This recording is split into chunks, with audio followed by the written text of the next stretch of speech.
Here's what I like. It says they acknowledge a sovereign God, a supreme God that's greater than any human. But they say what? He didn't live among the flesh. He didn't live here. He did. And this is what a lot of people think about God now. They think, well, God threw this thing all together and then He left. He went on permanent vacation. And this is kind of what you see here. They know gods, but they think, well, gods don't live among the flesh. They're out there somewhere. They don't mess with us.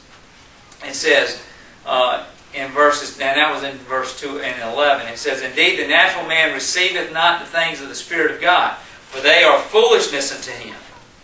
Neither can he know them, because they are spiritually discerned." That's 1 Corinthians 2:14. Basically telling us that, unless you're living in the Spirit, don't expect to get anything. He's not going to throw down this, you're not going to receive the Spirit of God and get His revelation if you're not living within the Spirit. Alright, so let's look at it. The next section, 12:13, it says the decree of Nebuchadnezzar. It says, "For this cause the king was angry and very furious, and commanded to destroy all the wise men of Babylon. And the decree went forth that the wise men should be slain, and they sought David and his followers to be slain." Well, isn't that interesting? It's dreadful to me.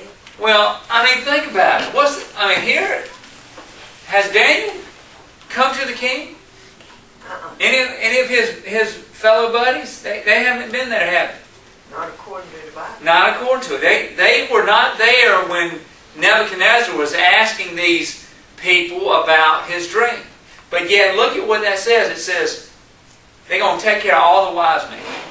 And they sought Daniel and his fellows to be slain.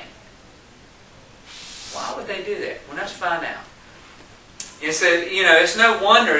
We would expect this king, all-powerful ruler, all-powerful, he rules the whole world, the most powerful man on the planet. He's not getting his wishes. He's anxious. He's fearful. He's really concerned about what this dream means. And these folks can't provide, so what does he do? Kill them all. Kill them all. They're worthless. So they were powerless to interpret God's inspired message to this man. They couldn't do it. They're like so many today. Ministers.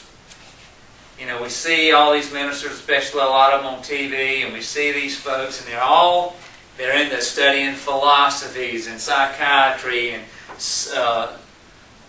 social science, political science. They're studying all the sciences. Much like what Nebuchadnezzar wanted to have happen with Daniel and his buddies. Let's give them all the world's knowledge, the Chaldean knowledge. Let's pound them with all of this worldly knowledge so we can move them away from their God. Well, what have so many in our ministries done? They spend as much time in the world's knowledge, maybe even more now, than they do in the knowledge of the Bible.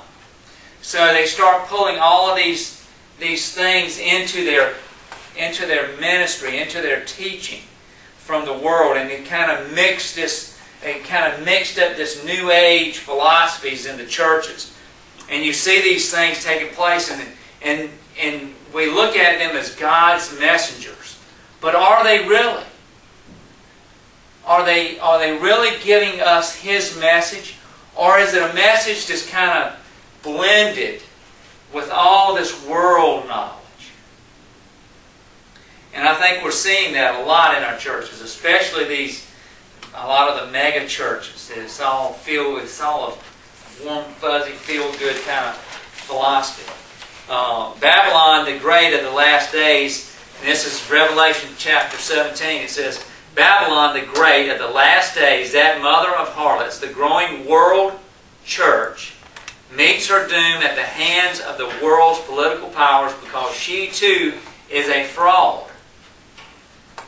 We see this taking place right now. What is What is going on in our... When you look at the political stuff right now, what is it about?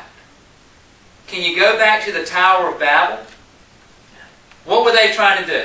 Everybody did. One world, here we are, one world power. We're all together, we're going to build our own tower to heaven. And what do we see taking place right now?